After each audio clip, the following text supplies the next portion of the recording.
हो गई स्टार्ट हो रही है स्टार्ट। चलो ठीक है, तो आज हम स्टार्ट कर रहे हैं क्या, अलजेब्रा।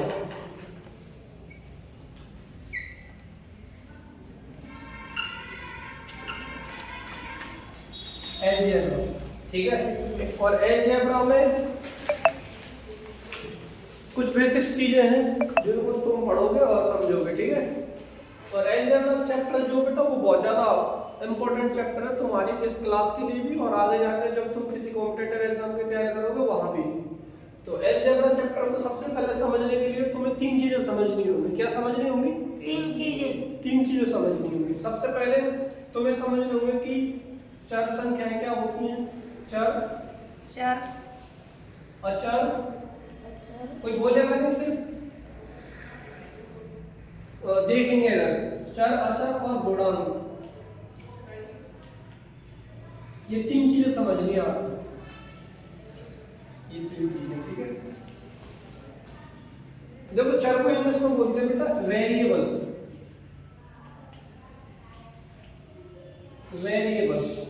और अचर को इंग्लिश में क्या बोलते हैं?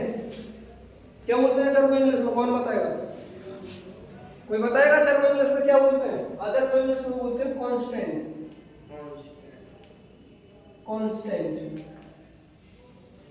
और गुणांक को इंग्लिश में बोलते हैं बेटा कोफिशिएंट। या अच्छा बड़ी कमजोर आप लोगों के लिए कोफिशिएंट उतारिए बाद में और समझिए पहले, ठीक है।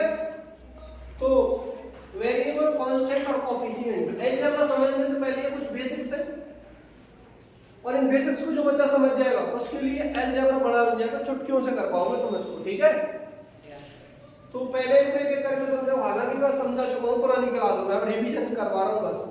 तो चर क्या होता है, अचर क्या होता है, गुणांक क्या होता है? देखो मैंने बताया है चर, इसको मैं ऐसे तीन बॉक्स में कर देता हूं। तो चर हम बोलते हैं जिनके जो मान है यानी कि वैल्यूज बदलती रहती हैं। क्या क्या रहते हैं? जिनकी वैल्यू क्या हो, चेंज होती रहती है। वैल्यू विल बी चेंज, यानी कि जिनके मान बदलते रहते हैं, बदलते रहेंगे, ऐसे भी कह सकते हो आप। यानी कि जैसे हमारे जो एक्स वाई जेड होते हैं ना, वो ये एक्सेट्रा ये सारे के सारे क्या होते हैं, चर संख्याओं में आते हैं, उनको चर बोलते हैं, ठीक है। तो चर,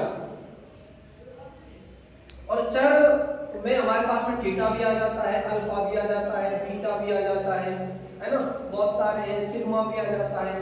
ये सारे जो ये वैल्यूज हैं, इनके मान हमेशा हर क्वेश्चन में अलग अलग आते हैं, इनके वैल्यूज फिक्स नहीं है हमारे पास, इसलिए इनको बोलते हैं हम वेरिएबल। यानी कि तुम आसान भाषा में ऐसे कह सकते हो कि हम वेरिएबल उन्हें कहते हैं जिनकी वैल्यूज फिक्स नहीं रहती हैं, ठीक है। आई बात समझ में? ठीक है। और इसको मैं एग्जांपल से अगर समझाऊं तो इसको तुम ऐसे समझ सकते हो, जैसे मैंने इधर लिखा 2x, मैंने लिखा x 2x प्लस के 2x इक्वल टू 4, ठीक है। अब तुम्हें पता है हमारे पास में अगर इधर कोई मल्टीप्लाई है, इसको इधर भेजते तो वो डिवाइड में आ जाता है, तो इधर मैं इधर इसको भेजूंगा तो 2 से 2 इधर डिवाइड में आ गया, 2 से कैंसिल, तो x की वैल्यू कितनी आ गई 2, ये x की वैल्यू कितनी आ गई 2। और अगर मान लो मैं इधर ऐसे लिख देता x 3x इक्वल टू 9, तो 3 से 9 कितने बार कैंसिल, 3 बार, तो यहाँ x की वैल्यू 3, यहाँ जब अलग अलग आई है तो वैल्यू फिक्स नहीं है इधर, इसलिए इनको बोलते हैं वेरिएबल। क्लियर है? डन। अब बात करते हैं कांस्टेंट की। कांस्टेंट की जो वैल्यू रहती है, वैल्यू विल बी फिक्स, मतलब वैल्यू क्या रहती है, इसकी जो वैल्यू है, वैल्यू इसकी फिक्स रहती है, चेंज नहीं होती, कभी भी चेंज नहीं होती। अरे वो छोड़ो, तुम इस पे ध्यान दो, ये अलग ध्यान दो, ठीक है। इसका क्या है, इसकी जो वैल्यू है वो फिक्स रहती है। कैसे? जैसे मैंने लिखा 1 2 3 ऐसे डॉट डॉट डॉट इनफाइनाइट तक चले जाओ आप, ये 2 को 2 ही लिखोगे, 3 को 3 लिखोगे, कभी चेंज नहीं हो सकते, इसलिए इनको क्या बोलते हैं हम, अचर, इसलिए इनको बोलते हैं हम अचर।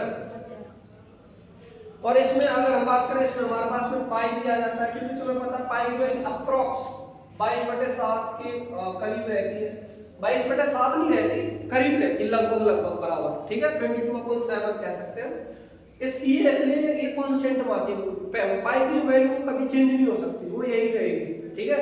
और अगर इसको तुम्हें आगे देखो 3.14 के अप्रॉक्स आता है आगे जाके, ठीक है। तो ये सारे क्या है, अच्छा अब गुणांक क्या होते हैं? जब हमारी अचर संख्याएं वेरिएबल्स के साथ आपस में गुणा करती हैं तो वो जो अचर संख्या रहती है वो हमारे पास में क्या बन जाती है? कोफिशिएंट, गुणांक। जैसे मैंने लिखा इधर, इसको तुम ऐसे कह सकते हो, जब when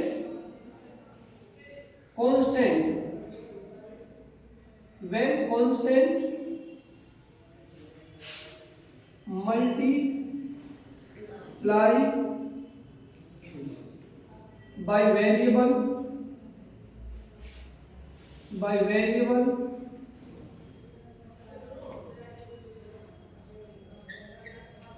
then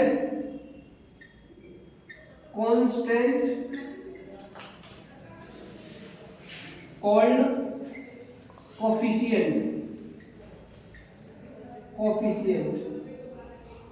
यानी कि इसका मतलब है जब हमारे पास में ये कांस्टेंट के साथ गुणा करता है तो उनका क्वेश्चन कैसे गुणा करते हैं? देखो जैसे मैंने लिख दिया 2 गुणा x, और जब मैं 2 का x के साथ गुणा करूंगा तो 2x हो जाएगा। कितना हो जाएगा? अब इसमें तुमसे पूछा जाएगा इसमें x का गुणांक क्या है, तो तुम कह दोगे इसमें x का गुणांक क्या है? 2। आगे बात समझ में? जैसे मैंने लिख दिया अगर x, अब मैं तुमसे पूछूं इसका क्या गुणांक है, तुम कहोगे सर ये तो चर संख्या है। लेकिन बेटा तुम्हें पता है इसके साथ मैं 1 का गुणा कर सकता हूं, 1 लिखूं चाहे ना लिखूं, 1 तो है ना इसके साथ, तो जहां कुछ ना हो वहां क्या होता है? 1। तो इधर x का गुणांक क्या है? 1। x का कोएफिशिएंट क्या है? 1। तो ये कुछ बेसिक चीजें हैं, इनको फटाफट उतारिए और फिर हम आगे बढ़ेंगे। ठीक है? क्लियर है? डन है? ठीक है, उतारो।